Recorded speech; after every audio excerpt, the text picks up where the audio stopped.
Let's talk about your breast. A different kind of podcast presented to you by The Rose, a breast center of excellence and a Texas treasure. You're going to hear frank discussions about tough topics, and you're going to learn why knowing about your breast could save your life. Hi, I'm Dorothy Gibbons, and I'm CEO and co-founder of The Rose, a breast imaging center of excellence, and we're here to talk about your breast. Today we have with us Ronnie Pace, who has the unique title of being a male breast cancer survivor. So welcome, Ronnie. Thank you, Dorothy. It is an honor and pleasure to be here because my mission since April of 2013 has been to bring male breast cancer awareness to the public. Because when I was first told I had a lump in my breast, I had no thoughts of anything except, so what? I soon found out so what could be serious. It was serious. It was malignant. Fortunately, it was fairly small, had not gone outside its boundaries. It did not metastasize. So I was able to have a mastectomy like women do. And because of my test results, I was not required to have any type of radiology or the hardcore chemotherapy. I went on a tamoxifen after the surgery had healed. So, Ronnie, let's stop there just a minute. Your breast cancer was found on an incidental finding, right? Correct. I was having a slight cough, and my pulmonologist said my cough is due to slight acid reflux. But the CT scan showed a lump in my right breast, and which I had not even known about, obviously, because I wasn't doing any type of self-exam, and my doctor wasn't doing any exams. So just by the grace of God was I spared the prognosis of waiting too late. Because as everyone knows, time is not your friend when it comes to cancer treatment. No, it's not.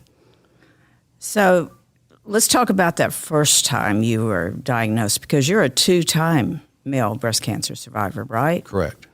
And the doctor said, let's go and do the mammogram and all of that. And while you're waiting on the biopsy, if I remember your story, you didn't mention that to your wife. Correct. Not that I was a male macho kind of guy, but my wife loves me a lot. I love my wife a lot. And I was trying to save her from having to worry about something, because I did the research on Dr. Google like a lot of us do. I had a 1% chance of malignancy. I thought 1% chance, why bother her with that? So I rocked and rolled for about 2 or 3 weeks, thinking I was going to be okay. Then when the pathology came in and said it was malignant, then I had to go tell my wife. And it was really a bad situation, because I had denied her the chance to be there for me to support me. And so I advise everybody, don't keep anything from your spouse. Oh, that's so true. But that's not unusual for men. They don't always want to talk about things that have to do with health. I mean, I don't think that's unusual. Even with the men that you've talked with who have had breast cancer, you've seen that. It's funny, I've talked to 4 or 5 men over the last couple of years with breast cancer, and most of them have their wives call me because they don't want to talk to me. Well, that proves my point. Men aren't going to talk about their health. So it's kind of strange that they want. One of them, she said her dad was too mad to talk. And that's part of the grieving process, is going through that phase of being angry. Well, let's talk a little bit more about that, because that psychological impact on you always fascinated me, or on men in general. So what happens? What do you do psychologically? Well, the Kubler-Ross, her book on death and dying, was very much on point for me, because the first thing you do is denial. There's no way it could be breast cancer. Then it is breast cancer. Then the second stage is the bargaining, or woulda, coulda, shoulda. Well, in my case, I could have done anything different. It was what it was. I did nothing to cause it. There's really no known cause that I know of for men to have breast cancer. So then the next stage would be anger, which where a lot of men are who call me. They're angry about the fact that they've got this disease. Some of them think it's a female disease, so they're mad about that. I explain it's not a female disease. We have milk ducts like women do. So we just had to be the lucky guys who get cancer. Then the next stage would be depression. So I tell people, be careful with these stages, because you have to feel these stages to get to acceptance, where you can deal with it on a very logical basis. One guy I helped with, he would never talk to me for 4 weeks. His wife called me every week to get an update on what's going on. I said, please go get a biopsy and quit worrying about it. He refused to get a biopsy for 4 weeks. So he fretted and wrung his hands, and she called, wringing her hands. Finally, she called and they said, got your advice, went to San Antonio and got a biopsy from MD Anderson. And it's benign. So everybody celebrated, well, yay. But the point is that you don't have to put such kind of misery. Just go get it checked out and be sure of what you got. That's good advice, good advice. And for a woman, if she finds something in her spouse or son, brother, hears them talking about a lump in their breast, she has a role to play in all that, like you're talking about, really encouraging that man to go in there and get that tested. Ronnie, the first time I met you, you came into my office, and our audience needs to know Ronnie is a tall guy, and he's all guy, and he comes in and he sits down and he said, I'm having a hot flash just like you women have. And I got so tickled because it never occurred to me, as much as I know about breast cancer, never occurred to me that your treatment would have created those side effects just like a woman. So tell us, how did you handle that? Well, knowledge to me is always power. So if you know what's going on, you don't get too goosey about it. You just deal with it. So I knew what was going on because my body was being robbed of estrogen, which is what happens to women through menopause. So when I give them some talks around town, I tell women, I'm really one of y'all. I've had no estrogen in my system. I've had a mastectomy. I had a mammogram. I said, so we're a lot alike in lots of ways. Mm-hmm. And but no, it's been a 9 years, April 2013. So the sad thing for me is all this work that you've done and I've done, there's been very little change in the male breast cancer awareness arena. Now talk to us about why it's so important. Men have a very different outcome than women. The mortality rate for men is much higher because they wait so long to get it diagnosed. It's usually, mine was the size of like a half-inch, size of a marble. My oncologist told me that most of his patients, male patients, are the size like a golf ball. Some of them even protruding through the skin. And so the treatment's a lot different, a lot more aggressive, and the prognosis is not good. So that's why I say, if you got a lump, go get it checked out. Don't be putting it off, and play the 99% game, I tell people. So of the, 2,700 men who will be diagnosed this year, there's a awful statistic that 25% of them will die of disease before 5 years is up. Correct. Yeah, that's sobering. And if nothing else, that should encourage us to be sure that the men have it checked out. I've had some of the lectures that you've been with me on, the women come and say, my husband's going to hear about this when I get home. Mm-hmm. The women are going to take charge, because men are the worst enemies. We don't take care of ourselves. True. True. So I'm encouraged that we had some type of play from the wives. They're going to talk to their husbands about getting it checked. And I've lobbied for a long time, but doctors should give male patients a exam for their breast. But the doctors haven't seen any reason to do that so far. It doesn't take 5 minutes that you have the peace of mind. That's true. My doctor does me because he knows my history. I'm the only doctor. 40 years he's been a doctor. My first patient he's had was me. Really? Yep. Wow. So now, how did you find the second breast cancer? That's another story. Yeah, I got lots of stories.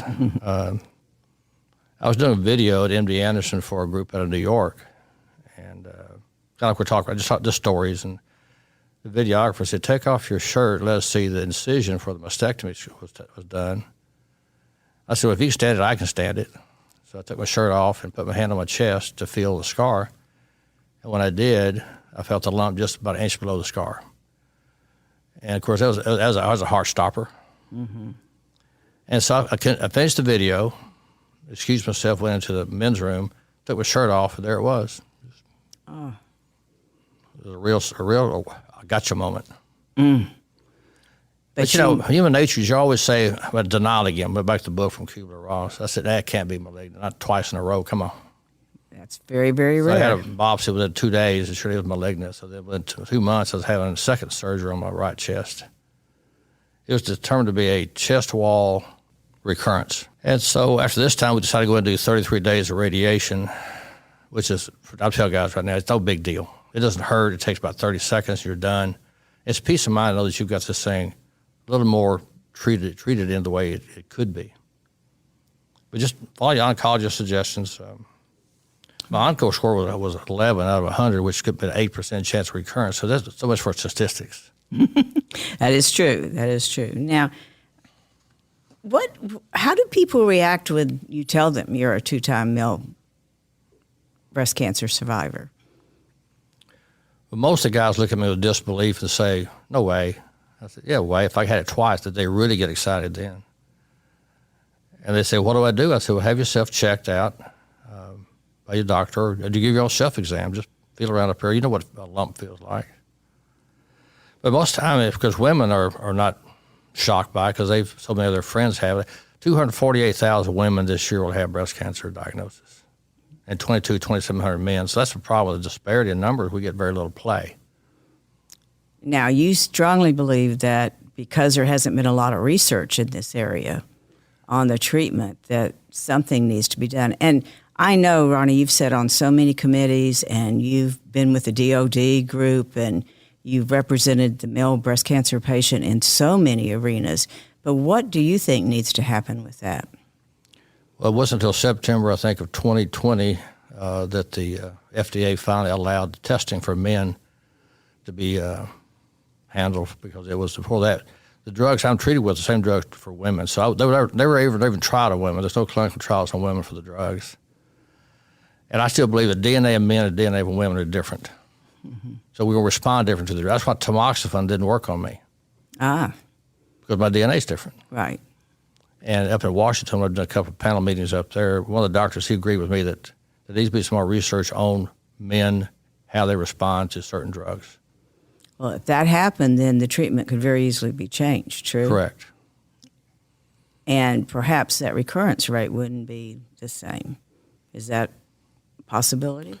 That's what you hope, is that, because tamoxifen is a gold standard for women. Mm-hmm. And it works most of the time. Mm-hmm.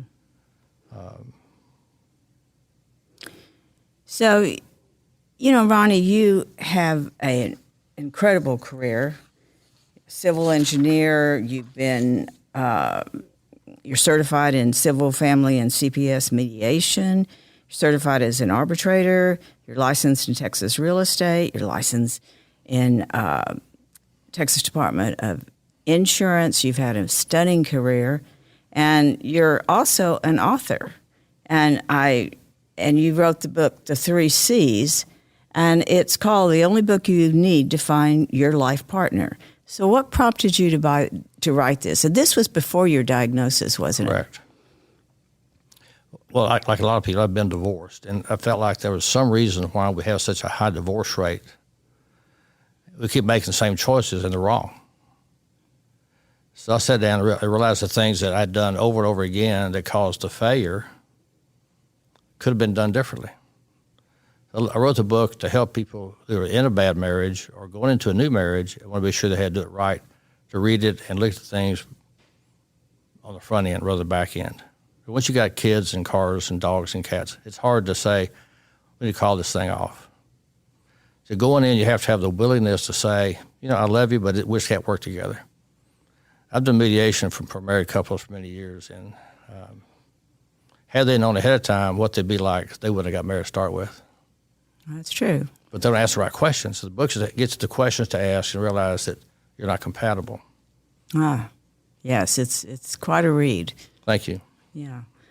So you also have a very large family, and I was always curious. You have 2 daughters? 2 daughters with my first wife, and we have a stepdaughter with Judy, second wife. Mm-hmm. And we have 14 grandkids. 14? 14. Last time it was 13 that we talked. They've been busy. So when you were going through this diagnosis and you went through all the psychological stages, did any of your family ever look at you, or did you ever pick up that you were no longer the white knight, you were no longer the invincible guy of the family? Did that ever happen? I think it did not happen. I think because it's how we deal with adversity, not the adversity itself. Mm-hmm. Mm-hmm. As you said, I'm kind of a stand-up guy, so I didn't let it get me down. That is true. And then I wondered, what would you want to see in the breast cancer arena, especially for men, over these next 50 years? Let's say you could jump ahead 50 years, and you're looking back. What would you hope to find then? The first thing I see happen is to have more awareness. Newspapers, media, publications, there's just not, nobody knows, I said nobody, very few people know that the third week of October is Male Breast Cancer Awareness Week. We know October's Breast Cancer Awareness Month for women, but we get 1 week a year, but nobody talks about it. That's true. So awareness is number one. Number two would be better research on medications. Because if men knew they had a potential to have breast cancer, they've seen a lot of women, including their wives, go through the ordeals of breast cancer if you wait too late. Mm-hmm. I think get men out there to at least go sneak off to have to a doctor get it checked. Of course, getting men to a doctor is the first challenge. Well, if they have enough fear in them that this thing could be dangerous, they may decide it's not worth waiting on. True. We're not totally stupid. We're just a little stupid. I don't know if I'd go there. Oh, well, goodness. Well, tell us, do you have anything else that you'd like the audience to know? Well, my time is always available for anybody who wants to call me to talk about male breast cancer. My number's here at the Rose. They'll direct you over to me. And I've had men call me from Arizona, Louisiana, North Carolina. And they call me just filled with trepidation. Some of them are crying. Some of them are scared to death. And about 30, 45 minutes later, they're calmed down. They're laughing, joking, telling stories. So it's important that you share this with somebody who understands. And I love women like most guys do, but they just have a different perspective than men. That's true.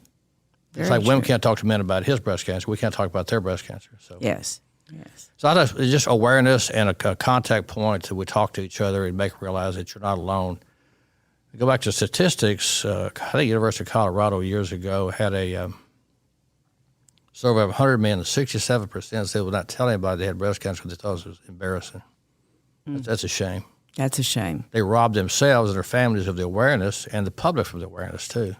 Right. It's very hard for men to come forward, very hard to be public. I don't understand about that. I mean, if it's your best interest to tell somebody, tell somebody. Right. But you're also helping somebody else. What bothers me, they're denying. If I'd known about it, I would have been scared to death. He said, you have a lump in your chest. I would have said, so what? Mm-hmm. Mm-hmm. I was real cavalier about it at the beginning, and I'm not cavalier at all. In fact, I get pretty excited about people talking about breast lumps. Yeah. But I think this is a better testing, medicine for testing for medicines. Awareness is the big thing. And get men to start calling each other and say, did you know I talked to this guy with breast cancer? But maybe they will. Maybe it's just a transition. Men have to get out of the Stone Age. You know, we're not wearing clubs anymore. We're wearing bearskins. And we're supposed to be sophisticated guys. Well, Ronnie, that's certainly a description. I don't know that I agree with that, but I do hear what you're saying about men. It's hard. It's hard for men to admit they've got something else going on. So, again, if you have a question about male breast cancer, please, or you need to talk to Ronnie Pace, then contact the Rose. Our website is therose.org. Let us know how he can get in touch with you, and we'll connect you, because Ronnie is always ready to talk to anyone, male or female, about male breast cancer. He's also a speaker. Now, I don't know if you're on the road as much as you used to be. Well, COVID kind of stopped a lot of that. Yeah, but he has some excellent videos, some excellent education videos. So just let us know if you need to talk to him. And one thing we're not talking about, Dora, if I could interject, is sure. The caregiver, the wife, she needs to really be on board with this thing too. And what do you mean by that? Well, because cancer is not a personal disease; it's a family disease. The wife, the kids, everybody, your family—they're all involved to some level because the dynamics of the system change. Mm-hmm. Mm-hmm. The family's not the same after breast cancer shows up on the door. For male or female. Correct. Mm-hmm. So I think the wives need to be aware of the fact they need to be a little more proactive. I hate that word. Proactive and seeing that their husband is checked out. And if he has a lump, don't let him sit on it. Make him go do it. Women have ways to get their husbands to do what they need to get done. True. Y'all are very persuasive. True. And then if there is a diagnosis, then that's when the caregivers need to recognize they need care too. And they certainly have a different role to play in the life of their husband. What else would you tell them? That you never give up. That's true. 9 years out? 9 years out, and 2015, what did it be? 7 years on the second one. That's super. So, hey. And I think take a situation, like I said earlier, take a bad situation, turn it into something good, which I try to do with this deal. You certainly have. So many people now know more about male breast cancer. Well, thanks to you. And you, I have to tell the audience, I can never just say breast cancer in women without adding men ever since Ronnie came on our board. So, again, Ronnie, thank you so much. Anything else you... No, Dorothy, thank you. Everybody listening, please just pay attention that this is a very important thing for men to understand, and it won't go away. It's here to stay. But it's treatable just like women are. And probably our mortality rate is so high, it makes me concerned that we're losing men who are, somebody said, well, the numbers are different. Well, what's different, a guy dying or a woman dying? It's still somebody's parent or sister, brother, husband, wife. Because we have fewer numbers doesn't mean we're less important. Right. Right. That's what gets me is that 2,200 men, okay, well, we lose 500 men a year. That's 500 families that are disrupted with the man gone. So true. So I'll quit preaching. Okay. All right. Thank you, Dorothy. Certainly. Your last words of advice, never give up. Correct. Share and keep going. Ronnie, thank you again for being with us on Let's Talk About Your Breast. And thank you for being so open and candid about your own breast cancer. So until we need you again, we're gonna stop right there and tell our listeners thank you for being with us today.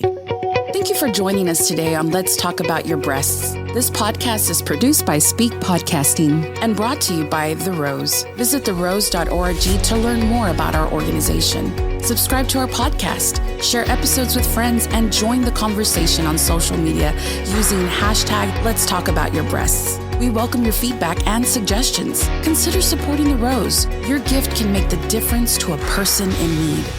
And remember, self-care is not selfish. It's essential.